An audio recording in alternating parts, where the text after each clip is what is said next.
ये पूछा था मैं पहले, ठीक है। हाँ हाँ, मैं उसने पहले पूछ लिया था मैं। हाँ उसने पूछ लिया, नहीं मैं आवा कौन, वो बोल दिया भाई आवा। तो अच्छा अच्छा अच्छा, वीडियो बन ध्यान।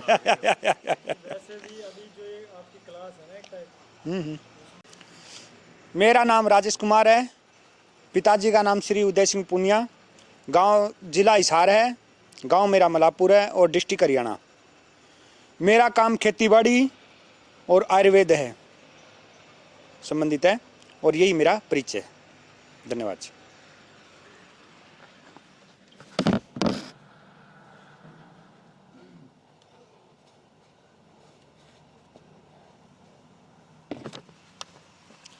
भाई राम राम सारे भैया ने। भाई मेरा नाम कुलदीप रोहिला है, नालनुन से बिलोंग करूँ मैं, और सिलाई का काम करूँ भाई मैं। आप शायद जानते भी हो, बाजार में दुकान है मेरी। मोबाइल नंबर और बता दीजिए मेरा। हाँ 85-298-83-246। यो नंबर वाला काम बाद में हो जाएगा, इस पे स्पेशल ना पूछो, वो कनेक्टिविटी टूट जाएगी, फिर लेना है। चलो ठीक। मैंने 2009 में 10 में राजीव दीक्षित को सुना, और उनको सुन के 2-4 चीज़ बदली अपने घर में। एक तो नमक बदला, एक चीनी बदली, एक रिफाइंड ऑयल बदला, और एक फ्रिज बदली, एल्यूमिनियम के बर्तन बदले। इन 5 चीज़ों ने बदलिया पीछे मेरे घर में तो बीमारी लगभग लिकड़ गई भाई। और उसका रिजल्ट आपके सामने है। मेरी उम्र 47 साल है, ठीक है जी। और जो सिया पे गाड़ी कमाई करा है नहीं, वह गाड़ी कमाई डॉक्टर ने देने खातिर तो कोई नहीं करते भाई।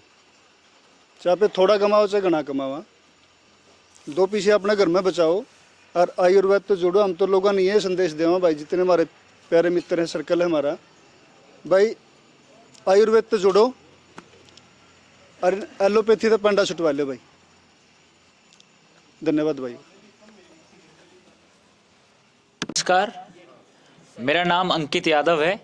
मैं उत्तर प्रदेश के मुरादाबाद ज़िले से हूँ, और मैं इस तथाकथित शिक्षा में बीकॉम की पढ़ाई करी है और उसके बाद MSW किया है, मास्टर इन सोशल वर्क। और मैं सन 2014 से बाहर हूँ, भारतीय परिवार नाम के एक संगठन से जुड़ा हुआ हूँ, उसमें मिलकर काम कर रहा हूँ। बैंकों का मायाजाल के एक लेखक हैं रवि कुहाड़ जी, मैं 2014 में उनसे मिला था, और उन्होंने मुझे एक बहुत बेसिक सा सवाल पूछ लिया था, जिसके बाद मुझे लगा कि अब मुझे निकल के समाज में कुछ काम करने की ज़रूरत है। वो सवाल ये था कि भाई, मनुष्य को जीवन अगर पशुओं से अलग मिला है तो जीवन केवल जीवन यापन के लिए नहीं मिला है। ये उन्होंने कहा कि प्रत्येक पशु की चेतना हमेशा यही है कि वो किस तरह से बेहतर परिस्थितियों में सर्वाइव कर जाए। एक भैंस का ही उदाहरण ले लें तो उसकी 24 घंटे की चेतना का लक्ष्य ये है कि वो किस तरह से तो अच्छा चारा खा पाए, जिसमें हरा चारा हो और स्वादिष्ट भी, उसको उसके हिसाब से जो स्वाद आता हो। दूसरा, किस तरह से ऋतुओं से बचाव के लिए वो अच्छा स्थान ढूंढ सके अपने लिए। और तीसरा, प्रजनन करने के लिए उसको एक उसके विपरीत लिंगी की आवश्यकता हो। और यही 3 चीज़ें मनुष्य के जीवन का उद्देश्य बन जाएं तो शायद हम गलत सोच रहे हैं। मनुष्य जीवन मिला है, अगर हमें चेतना पशुओं से भिन्न मिली है तो हमारा कुछ और उद्देश्य हो सकता है। तो ये बात मेरे समझ में आई, और मैं सन 2014 जुलाई से बाहर आ गया। भारतीय परिवार संगठन के साथ मिलकर काम कर रहा हूँ, समाज को समझने की प्रयास कर रहे हैं, और समाज में बदलाव के नाम पे जो भी आंदोलन खड़े होते हैं उनसे जुड़े हुए हैं और सीख रहे हैं आगे किस तरह से काम होगा। धन्यवाद।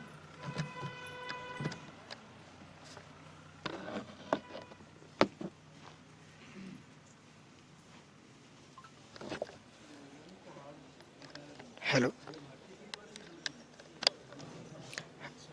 सभी को प्रणाम। मेरा नाम अरिंद तंबोली है। मैं मूलतः बिहार बेगूसराय का रहने वाला हूं, और मैं अभी 12th में पढ़ाई कर रहा हूं। बहुत सारे लोगों का कहना है कि इस उम्र में क्यों निकल गए, तुम्हारा लाइफ बर्बाद हो जाएगा। तो मुझे मेरे अंदर ये विचार आया कि जब समाज में जब समाज में दो वक्त की रोटी कमाने के लिए लोगों को इतना संघर्ष करना पड़ रहा है, तो ये संघर्ष है क्या? जब हमने संघर्ष के विषय में थोड़ा सा और जानने की प्रयास की, तो फिर एक भारतीय परिवार नाम का एक संगठन है जिनसे मैं अभी जुड़ा हुआ हूँ और अभी समाज को समझने का एक प्रयास जारी है। यही मेरा प्रयास।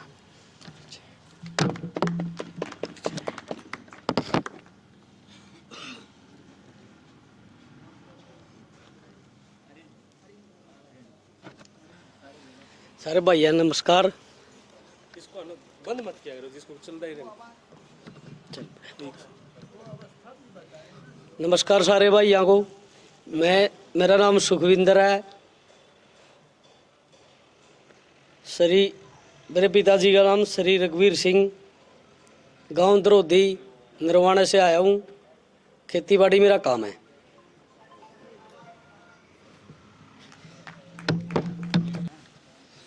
सभी को नमस्ते। मेरा नाम सुरेश कुमार है।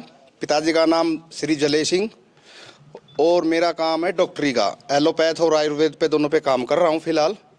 और सोशल मीडिया पे न्यू वर्ल्ड ऑर्डर और एजेंडा 2030 पे लोगों को जागरूक कर रहा हूँ सोशल मीडिया पे। धन्यवाद।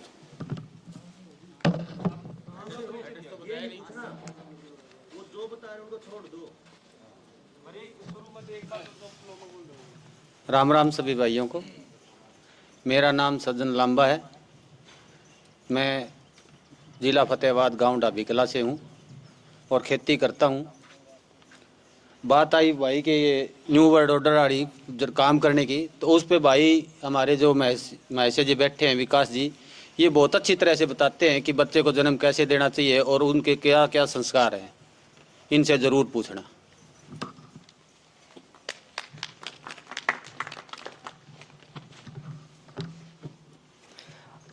जय हिंद, वंदे मातरम साथियों। मेरा नाम विश्वास पाटिल है। मैं मूलतः लातूर से हूँ, महाराष्ट्र में, लेकिन अभी वर्तमान में 2-3 सालों से पुणे में रह रहा हूँ। जब मैं 11वीं कक्षा में था तब से राजीव भाई के यूट्यूब पर सुन के उनकी विचारधारा से जुड़ा और मुझे भी लगभग 8वीं-9वीं कक्षा से लगता था कि ये जो कुछ भी चल रहा है गलत चल रहा है, या आज की व्यवस्था है जो है गलत है। इसको बचाने के लिए, इसको सुधारने के लिए या इसको बदलाव के लिए कुछ प्रयास करना चाहिए। लेकिन जितने भी लोग मुझे मिले वो अपने अपने स्वार्थ के लिए मिले। कोई गौ सेवा का लालच दिखाता है, बोलता है गौ सेवा करेंगे, और वो अपना गौशाला में नौकर बना के, अपना चाकर बना के रखना चाहता है। मतलब हर कोई मुझे समाज सेवा के नाम पर जब मैं निकला इस बाहर समाज में, जो भी मिला मुझे स्वार्थी ही मिला। जो भी बोला, कोई बोलता है गौ सेवा पे काम करेंगे, व्यवस्था परिवर्तन पर काम करेंगे, स्वदेशी शिक्षा पर काम करेंगे, हर चीज़ पर जो भी बोला मुझे जो मिला वो हर एक स्वार्थी ही मिला। और वो चाहता है कि दूसरे के कंधे पे बैठ के हम गोली चलाएंगे, लगे तो इसके लगेगी और हमारे लगेगी तो हमारा काम हो जाएगा। तो ये है। लेकिन मैं आशा करता हूँ कि आगे हमें ऐसे लोग ना मिले और हमें सही रास्ता मिले और हमारे जो उद्देश्य है हमें वो प्राप्त हो। व्यवस्था बचे, अपनी व्यवस्था बची रहे और व्यवस्था परिवर्तन हो। जय हिंद।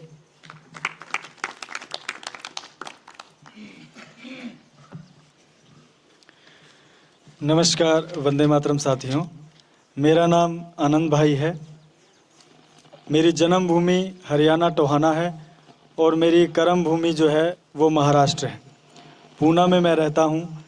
2009 में मैंने जो है राजीव भाई को सुना था, भारत स्वाभिमान में हम समर्पित हुए थे। लगभग 1.5 से 2 साल उनके साथ मुझे काम करने का मौका मिला। उनके देहांत के बाद फिर लगभग 1 से 1.5 साल मैंने प्रदीप दीक्षित जी के साथ काम किया। फिर उसके बाद निरंजन वर्मा जी के साथ काम किया लगभग 1 साल। फिर हमने अपना जो एक इंदापुर है महाराष्ट्र में, वहाँ एक आयुर्वेद का हॉस्पिटल है, उसको खड़ा करने में काम किया। और फिर अपने काम के साथ साथ मेरा जो काम है वो महाराष्ट्र में है, मैं बिजनेस करता हूँ।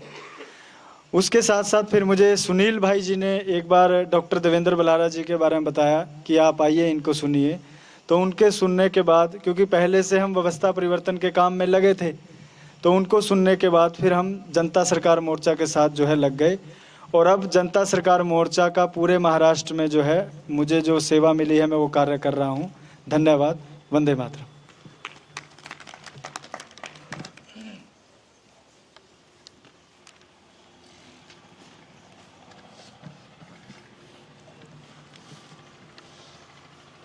राम राम सारे ने। मेरा नाम अंकित है, निप्पेवाड़ा गांव है मेरा, और मैंने बीकॉम की हुई है और 2018 से मैं बैंक में जॉब कर रहा हूँ।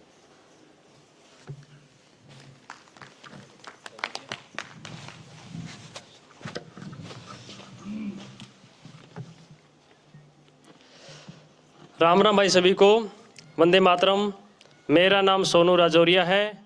मैं आसी के पास एक गांव है कुतुबपुर, वहाँ का रहने वाला हूँ। मेरी जन्मभूमि कुतुबपुर गांव है। और मैं प्रोफेशन से अगर बात करूँ तो मैंने एजुकेशन में LLB की है और बार काउंसिल गुड़गांव में मैंने अपना रजिस्ट्रेशन करवाया है। उससे पहले मैं गुड़गांव में जॉब करता था। 23 मई को मैंने राजीव दीक्षित जी के बारे में सुना, अभी 2024 में 23 मई 2024 में मैं विदिशा गया था एक ट्रेनिंग में, JSM की कोई ट्रेनिंग थी, उसमें गया था। तो वहाँ मैंने राजीव दीक्षित जी के बारे में सुना, उनके बारे में 2-4 लोग मिले मेरे को, उनके फॉलो। वो सुनने के बाद में मेरे मन में खुद में विचार आया कि राजीव दीक्षित जी के बारे में जितना ये कुछ बता रहे हैं तो क्यों ना मैं उसके बारे में जानूँ। तो मैंने राजीव दीक्षित जी की ज़्यादा तो मैं नहीं कह सकता, करीबन 100 से 150 वीडियोज़ मैंने देखी हैं। और वीडियोज़ देखने के बाद में मैंने अपने घर के अंदर जो सबसे मेन जो मैंने चेंज किया, 5 चीज़ें भाई साहब राजीव दीक्षित जी ने बताई थी, वो मैंने घर में से चेंज की है। पहला, कुकर, मैदा, रिफाइंड, चीनी, ये 5 चीज़ें मैंने अपने घर से निकाली हैं। जिससे निकालने के बाद में लास्ट 9 से 10 महीने में मैंने कोई भी एक, मेरे पूरे परिवार में एक सिंगल मेडिसिन नहीं ली है। केवल एक सिर्फ यही वजह थी जो मैंने राजीव जी के बारे में सुनने के बाद में लास्ट 9 से 10 महीने में मैंने एक भी सिंगल मेडिसिन नहीं ली, न मैंने और न मेरे परिवार ने। और ये 5 चीज़ों को मैंने त्याग किया। और उसी चीज़ों को मद्देनज़र रखते हुए मैं गुड़गांव में नौकरी करता था 90,000 रुपये की प्राइवेट सेक्टर में। वहाँ से मैं नौकरी छोड़ के मैं अपना होम टाउन आसी में आया हूँ घर पे। यहाँ पे मैंने एक छोटी सी नौकरी पकड़ी है आजीविका चलाने के लिए। साथ के साथ मेरा विचार है अप्रैल से अपने जो खेती बाड़ी आयुर्वेद तरीके से प्योर एंड प्योर ऑर्गेनिक तरीके से करना। क्योंकि अभी भी मैं लास्ट जब से मैं 23 मई के बाद में मैंने राजीव जी को सुना है तो मैं प्योर और प्योर ऑर्गेनिक आइटम्स प्राप्त करने की कोशिश करता हूं। अगर मान लो किसी अपने भाई ने हो सकता है ऑर्गेनिक कह के कुछ अलग दे दिया, वो एक अलग बात है, बट मेरा ध्येय केवल था ऑर्गेनिक और शुद्ध लेने का, और वही मैंने लिया है।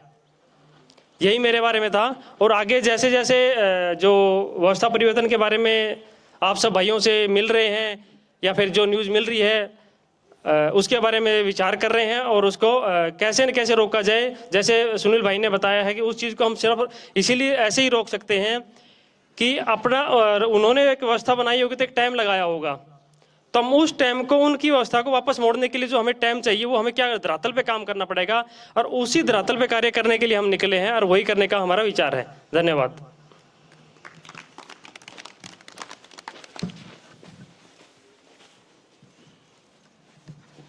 सभी को राम राम। मैं रोहतास फौजी सनोप जय सिंह, VPO मतलौड़ा, तहसील बरवाड़ा, डिस्ट्रिक्ट हिसार का रहने वाला हूं। मैंने 17 साल सेना में सेवा की है और 2022 में आने के बाद समाज सेवा में लगा हूं। समाज सेवा में भी जहां मेरे को मेरी संस्कृति बचे, वो कोई भी संगठन हो या कोई भी कैसा भी संस्था क्यों ना हो, मैं उसके साथ जुड़ के अपनी संस्कृति को बचाने के लिए 24 घंटे तत्पर रहता हूँ। फिलहाल मैं एक सरकारी नौकरी करता हूँ। पेंशन आने के बाद, जैसे भाई ने बताया, आजीविका को चलाने के लिए, तो मैंने बचपन से ही त्याग किया है। और हम 3 भाई हैं, तीनों का हमारा ध्येय बचपन से इस समाज को और जो क्रांतिकारी अधूरी चीज़ों को छोड़ गए या छुड़वा दी गई उनको पूरा करना था। लेकिन जिस माँ बाप ने पैदा किया, विकास भाई का मैं धन्यवाद करना चाहूँगा। इसका जो ज्ञान शायद जब से गा रहे हैं तब से सुन रहा हूँ मैं इसको, कि जिस माता पिता ने संसार हमारे को दिखाया है, अगर उसकी इच्छा हम पूरी नहीं करते हैं तो शायद मेरे को लगता है उस पे औलाद पे लानत है। तो हमारा ध्येय था तीनों भाइयों का कि हम समाज सेवा करें जो ये हो रहा है इसको ना होने दे। जैसा हमारी पहले संस्कृति थी, हम हर एक चीज़ में आज़ाद थे, शुद्ध हमारा खाना, शुद्ध हमारा पर्यावरण था, उस पर हम काम करें। लेकिन मेरे पिताजी ने बताया कि बेटा सेना में जाना है। हमने अपना जो ये रास्ता था वहीं पे तीनों ने त्याग दिया। तीनों ने वो मेहनत की जो सेना में जाने के लिए लोग करते हैं, और हम तीनों भाई सेना में गए। वहीं से नौकरी, तीनों हम अभी पेंशन आ गए हैं। हमारा गैप था तीनों का भर्ती होने का 1 साल का, तो आ गए हम। एक भाई गांव का सरपंच है, वो समाज सेवा में लगा हुआ है। एक भाई वो भी समाज सेवा में लगा है, और मैं आपके सामने खड़ा हूँ। देखिए विकास भाई का इतना ज्ञान मेरे अंदर है जो भाई ने बताया है, या जो दीक्षित जी ने मेरे को बताया, या सुना है मैंने दीक्षित जी को। तकरीबन मेरे घर में दवाइयाँ नहीं चलती, जो इंग्लिश दवाइयाँ हैं। खाली ये नहीं कि मेरे परिवार के, फैमिली के मेंबरों में, मैं जो गाय भैंस रखता हूँ, मैं उनके भी यहाँ दवाई नहीं चलती। वो अपने स्वदेशी तरीके से उनको मैं सेट करके रखता हूँ। तो कई बार भाई से बड़ा प्रभावित होता हूँ मैं, विकास भाई से, कि ये दुनिया मेरे से संभल पाएगी या मैं इसको बदल पाऊँगा। कभी सोचता हूँ नहीं बदल पाऊँगा। उसके बाद सोचता हूँ कहीं जंगलों में जाके ऐसी जगह चला जाऊँ, ये फ़ोन वोन सब छोड़ दूँ, और अकेला एक प्रकृति की गोद में जाके बैठ जाऊँ, जहाँ पे मेरे को सिर्फ प्रकृति की वाइब्रेशन सुनाई दे, और मेरे आसपास जो जीव जंतु रहते हैं वो मेरे साथ रहें। लेकिन फिर बाद में सोचता हूँ क्या ये समाधान है? फिर मन बोलता है, अंदर से अंतरात्मा की आवाज़ आती है, नहीं ये समाधान नहीं है। अगर मैं यहाँ पे बैठ के 10, 20, 30 साल, 40 साल जो पैदा है वो जाएगा। अगर मैंने जंगल में मेरा जीवन पूरा कर दिया, तो फिर मेरे जो कर्तव्य हैं इंसानी लाइफ के, वो तो मैंने कुछ पूरा किया ही नहीं। अपने लिए सब जीते हैं, तो मैं तो किसी जीव के लिए कुछ जिया ही नहीं, और ना मैंने कुछ किया है। तो फिर ये साथियों का संगठन मिला, और बहुत सी मतलब मेरे को सपोर्ट मिली है। और मैं चाहता हूँ कि ये मेरी संस्कृति बचे। आप संस्कृति को बचाओ, सारा कुछ बच जाएगा। और आप और चीज़ों को बचाने के लिए लगे रहे, और संस्कृति नहीं बची तो आप कुछ नहीं बचा पाओगे। और इस संस्कृति को बचाने के लिए जब भी, जिस भी भाई को जहाँ भी जरूरत पड़ती है, 24 घंटे तैयार रहता हूँ। कभी भी कॉल कर लेना, कभी मिलें, जहाँ बुलाना वहीं पे आ जाऊँगा मैं। भाई को धन्यवाद। राम राम। गांव नारनौंद से हूँ। मैं शुरू से ही अलग अलग चीज़ें सीखने में मेरा विश्वास रहा, शुरू से ही। 2001 में मेरे पिताजी एक्सपायर होने के बाद में सारा कुछ मुझ पर ही आ गया था। साल 2009 में बिजली का काम सीख लिया, तो कंप्लीट होने के बाद में कुछ समय बाद एक बार मेरे को लगा झटका करंट का, और बहुत बढ़िया लगा, ज़बरदस्त, आज भी निशान है। तो माताजी ने कहा कि बेटा इसको छोड़ दे, हमें तू चाहिए है, पैसा नहीं चाहिए है, ज़मीन है हमारे, हम करके खा सकते हैं, ज़मीन में खेती कर सकते हैं। लेकिन मन था कि भाई सीखना है कुछ ना, पब्लिक में जुड़े रहूँगा, तो फोटोग्राफी सीख ली। फिर 2010 आते आते, ख़त्म होते होते, घर वालों से एक बार बहुत ही झगड़ा हो गया, बहुत तेज। तो मैं घर बार छोड़ के नागपुर जहाँ पहुँचा। साल 2012 का 6 जनवरी, जो कि मेरा जन्मदिन है, मैं उस दिन को कभी नहीं भूल सकता हूँ, क्योंकि उस दिन कुछ ऐसा घटा कि उसने मेरी ज़िंदगी बदल दी। जिस जगह पे मैं काम करता था, उनकी पत्नी का जन्मदिन भी वही था, और वो लोग गए हुए थे अपना ये वैष्णो देवी। वहाँ से 2 श्रीमद् भागवत गीता लेके आए थे वो, और उन्होंने जन्मदिन के उपहार स्वरूप वो मुझे दी। 2 साल मैंने काम के साथ, जब भी मेरे फ्री टाइम होता, मैं पढ़ता रहता था, और साथ में राजीव दीक्षित भाई को भी पढ़ता था। और पांडुना डिस्ट्रिक्ट में एक गांव है गढ़चिचोली, वहाँ पे भी आदिवासी समाज है, उनके बीच में जाके मैं बहुत अपने खेतीबाड़ी के वहाँ पे देखता था कि वो क्या क्या काम कर रहे हैं। 2014 आते आते मेरे को लगा कि भाई जो काम मैं कर रहा हूँ उसकी मुझे ज़रूरत नहीं है, मुझे वापस जाना चाहिए। 2014 में आके मैंने वापस अपनी खेती शुरू कर दी।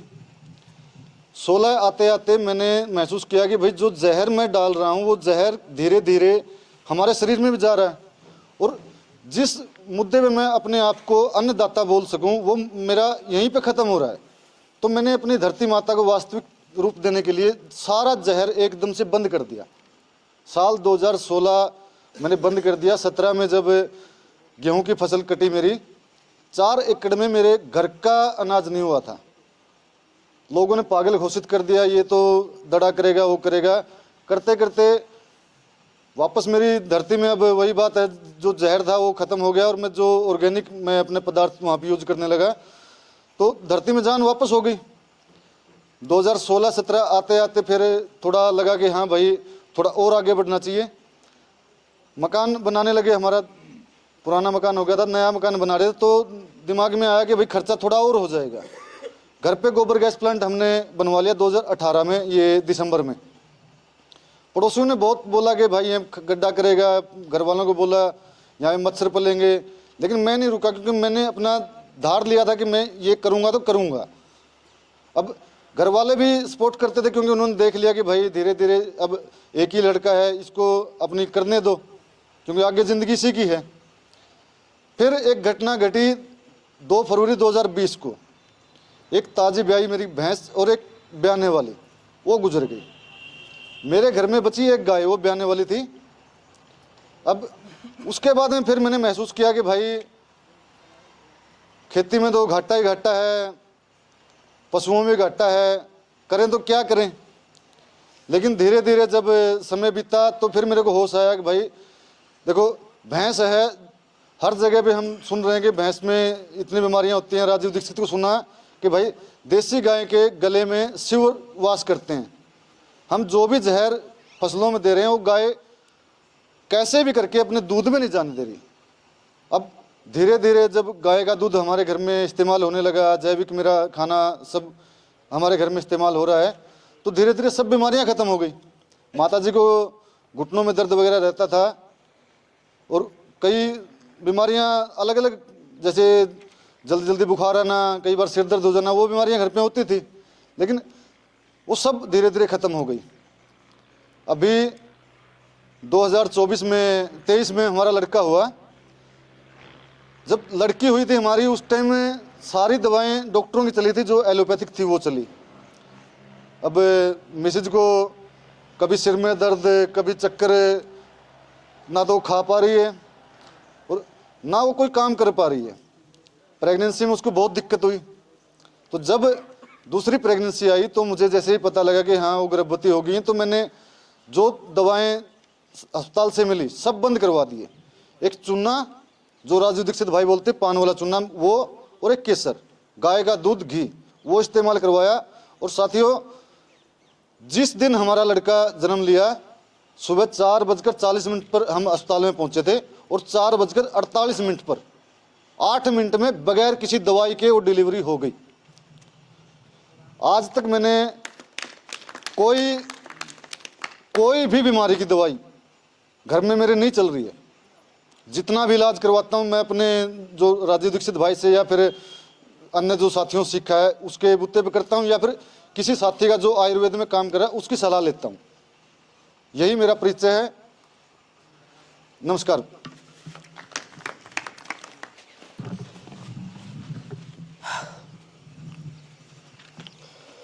सभी को मेरा राम राम, जय हिंद, वंदे मातरम। के फूल है गुलाब का और महकना उसका काम है, और जो आपके सामने खड़ा है अक्षय रावत उसका नाम है। यूं तो पागल, जिद्दी, आवारा कुछ भी कहा जा सकता है। साथियों, मैं उत्तर प्रदेश की भूमि खुर्जा, बुलंदशहर, मेरा गांव समसपुर है, और शुरू से ही एक ललक थी कि देश के लिए भाई कुछ करना है। ये पता नहीं था किस एंगल से प्रकृति कराना चाहती है, ये पता नहीं था। तो एंगल रहा अपना जो घर का जो माहौल था। हमारे नाना जी भारतीय सेना में थे 1965-71, और कई लड़ाइयाँ उन्होंने लड़ी। 7 चांदी के मेडल उनके पास रहे। उसी प्रेरणा को लेते हुए हमारे मामा जी ने भी देश की सेवा ज्वाइन की, और उस सब आवरण को मैं देखता, आसपास सबको देखते हुए मैंने भी संकल्प लिया कि वर्दी लेनी है किसी भी हाल में। तो उसी की वर्दी की तैयारी में मैंने ऐसा कोई तरीका नहीं छोड़ा था। मुझे डाउट था कि मेरी हाइट 1-2 सेंटीमीटर कम रह जाएगी, उसके लिए मैंने इतना प्रयास किया, ये मानो कि एक तरफ एनसीसी सी सर्टिफिकेट कंप्लीट करने के बाद 10 metre air pistol national game खेलने के बाद में 2 सेंटीमीटर छूट मिल जाएगी, मतलब पूरी कोशिश, परंतु प्रकृति को कुछ और ही मंजूर था। अचानक लॉकडाउन लगा, घर बैठे ओवरेज हो गए। जब पता चला कैबिनेट में मीटिंग हुई है कि आज से जो पुरानी भर्ती प्रक्रिया वो ख़त्म हो जाएगी, ऐसे मानो कि बिल्कुल पैरों के नीचे से ज़मीन खिसक गई हो। फिर अगले दिन उसी रात को निर्णय लिया कुछ साथियों ने कि एक काम करते हैं यार, कुछ तो करते हैं, इतनी ऐसे ही आराम से पानी नहीं फिरने देना मेहनत पे। मैं कहा ठीक है, कुछ कर लो। अगले दिन का ऐलान कर दिया कि कल आंदोलन करते हैं सड़कों पे जा कर के। मैं कहा ठीक है। उसी रात मैंने करीब 2 बजे तक कुछ लिखा पंक्ति टाइप में और सरकार का विरोध करने के समय, तो वो मैंने मीडिया के सामने कर दिया और वो वायरल हो गया। मतलब बढ़िया चला, खूब दबा के। मन को संतुष्टि मिली कि हाँ यार, कम से कम नाम तो पहुंचा, कोई दिक्कत नहीं। तो उसी दिन से निकल गए हम घर से। और मैंने घर वालों को भी बताया कि भाई नमक, ये तेल, चीनी, ये सब खराब है। घर वालों ने समझा इसका तो दिमाग चल गया है, उस दिन से फालतू की बात करने लगा है। घर वालों ने तो कुछ छोड़ा नहीं, मैंने ही छोड़ दिया घर। पिछले 2 साल से घर से बाहर हूँ। और क्या नाम है, फिर हमारे सौरभ भाई और कई संगठनों ने लगातार, भाई तू इतना बढ़िया बोलता है, वो करता है, पद ले ले किसान यूनियन में, पद इधर उधर। मैं कि भाई बाढ़ लग गई एक तरफ से। तो फिर भारतीय परिवार संगठन से मिले। तो अब आप ही लोगों के समाज के कुछ साथी हैं जो सहयोग कर रहे हैं, उसी से अपना जो रोजी रोटी चल रही है।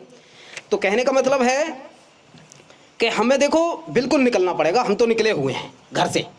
और जिस दिन से मैंने ये भी जान लिया, देशभक्ति के चोले में रंग के इतना हो गया कि एनसीसी में थे तो क्या नाम है, 3 वैक्सीन लगवा ली। ऑनलाइन वो चल रही है ट्रेनिंग, हाँ जी हम तो देशभक्त हैं, सबसे पहले लगवाएंगे और पकड़ पकड़ के सबको लगवाएंगे, देश में कोई मर ना जाए। उस दिन तो पता चला कि भाई अब जो डेथ सर्टिफिकेट है वो अपने साथ लेकर घूम रहे हो तुम। मैं भाई अब गए, अब बचना मुश्किल है। तो उस दिन से ये सोच लिया कि भाई अब तो कभी भी कुछ हो सकता है, अब निकलना ही है। तो उस दिन से निकल गए हैं। और NWO जो भी ये बीमारी है फलाना जो भी बना रहे हैं, उसके लिए तैयार हैं हम। इस मातृभूमि के लाल हमने पूरी श्रृंखला पढ़ी है। इतिहास के पन्नों में हमारे देश के जाबाज क्रांतिकारी महापुरुषों ने अपनी मातृभूमि के लिए बलिदान दिया है। और हम भी उस रास्ते पर चलते हुए, संकल्प लेते हुए, इस NWO, we are not ready to accept NWO, we are ready to defeat this. And 4 पंक्तियां बोल करके मैं अपनी वाणी को विराम देना चाहूँगा कि मैं लिखूं खनकती चूड़ियाँ और मेहंदी की खुशबू को, तो सरहद का वो बलिदान कौन लिखेगा। मैं लिखूं आंखों के काजल और माथे की बिंदी को, तो देश पे न्यौछावर जान कौन लिखेगा। मैं लिखूं पैरों की पायल और प्रेम के किस्सों को, तो देश के शहीदों का गौरव गान कौन लिखेगा। और मैं लिखूं हीर रांझे का प्रेम और मदमस्त जवानी को, तो देश अपने लहू से हिंदुस्तान कौन लिखेगा। क्या बात है। जय हिंद, वंदे मातरम, भारत माता की जय।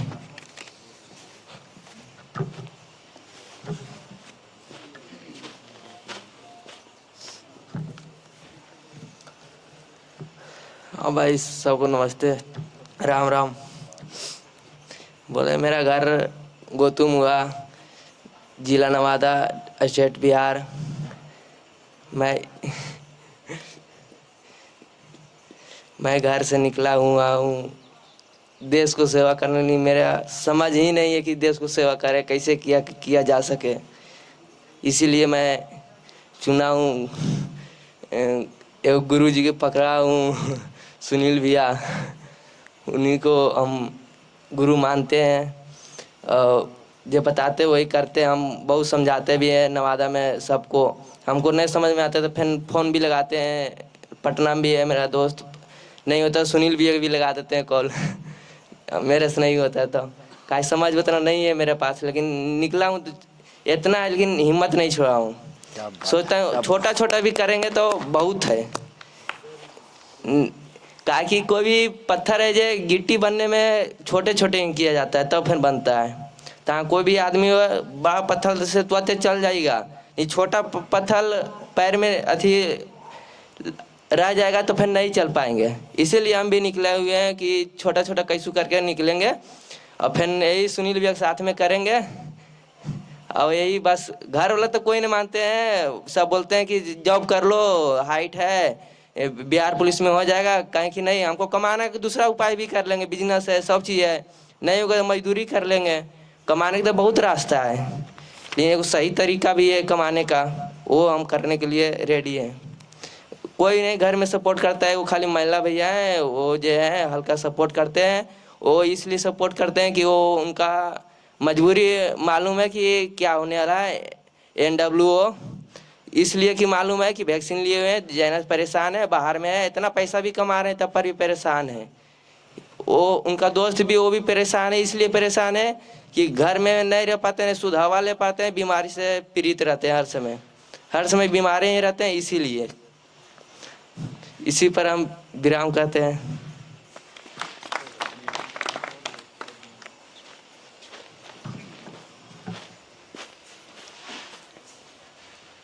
राम राम सारे साथिया ना। हेलो, आवाज आ रही? हेलो,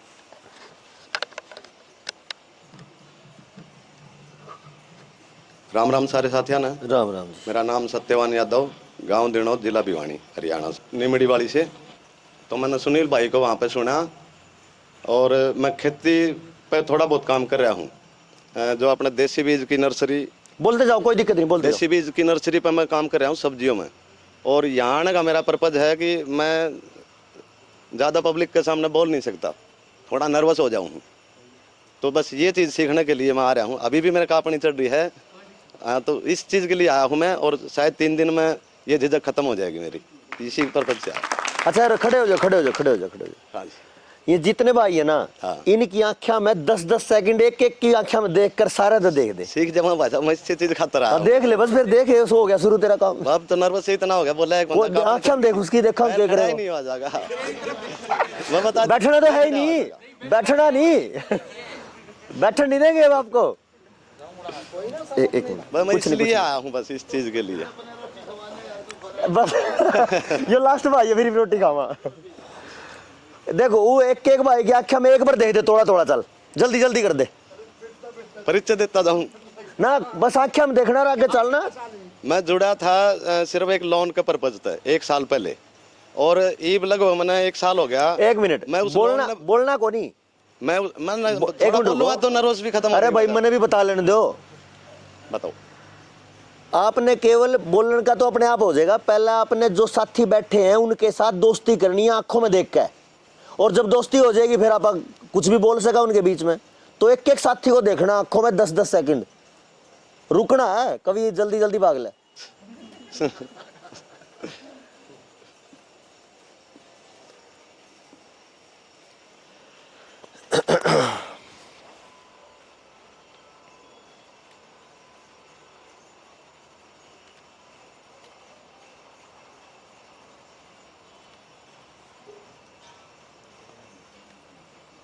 हो गया, ये तो नहीं कंपनी चढ़ रही, इब्बा है थोड़ी, एक बार और देख ले फिर।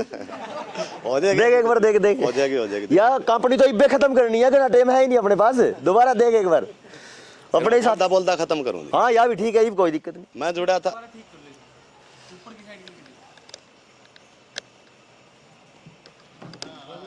हो गया,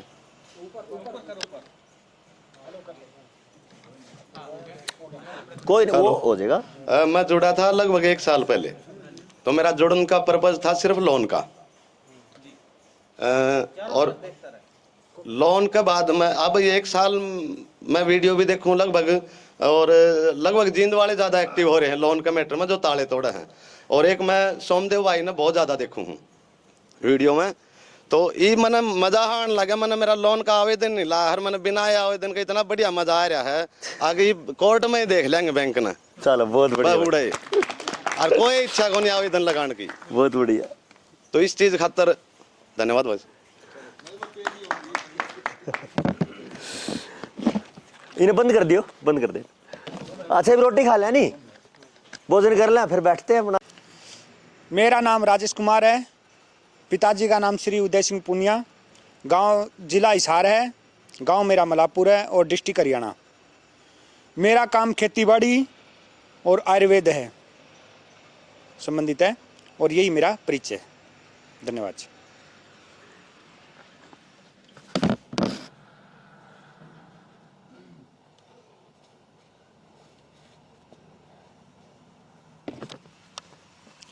भाई राम राम सारे भैया ने। भाई मेरा नाम कुलदीप रोहिला है, नालनौंद से बिलोंग करूँ मैं और सिलाई का काम करूँ भाई मैं। आप शायद जानते भी हो, बाज़ार में दुकान है मेरी। मोबाइल नंबर और बता दीजिए मेरा। हाँ 85-298-83-246। यो नंबर वाला काम बाद में हो जाएगा, इस पे स्पेशल ना पूछो, कनेक्टिविटी टूट जाएगी, फिर ले लेंगे। चलो ठीक।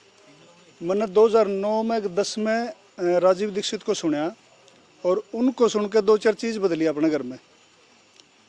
एक तो नमक बदला, एक चीनी बदली, एक रिफाइंड ऑयल बदला और एक फ्रिज बदली, एल्यूमिनियम के बर्तन बदले। इन 5 चीज़ों ने बदलिया पीछे मेरे घर में तो बीमारी लगभग लिकड़ गई भाई। और उसका रिजल्ट आपके सामने है। मेरी उम्र 47 साल है, ठीक है जी। और जो सिया पे गाड़ी कमाई करा है नहीं, वह गाड़ी कमाई डॉक्टर देने खातिर तो कोई नहीं करते भाई। चाहे पे थोड़ा कमाओ चाहे घना कमावा, 2 पैसे अपने घर में बचाओ और आयुर्वेद तो जोड़ो। हम तो लोगों ने ये संदेश देवा भाई, जितने हमारे प्यारे मित्र हैं, सर्कल है हमारा भाई, आयुर्वेद तो जोड़ो और एलोपैथी तो पंडा छुटवा लो भाई।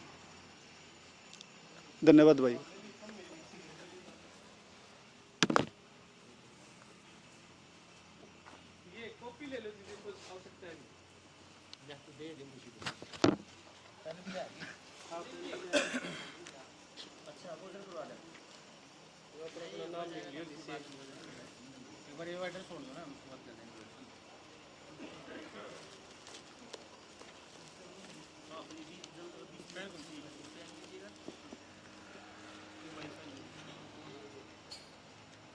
ये डायरी मेरी पर्सनल है, इसमें कॉपी ले लियो। ये पर्सनल डायरी से कॉपी दीजिए। हाँ कॉपी ये दोनों छोड़ दो। और किसको चाहिए पेन कॉपी? और किसी को चाहिए दूसरा आपका क्या सारी एक जैसी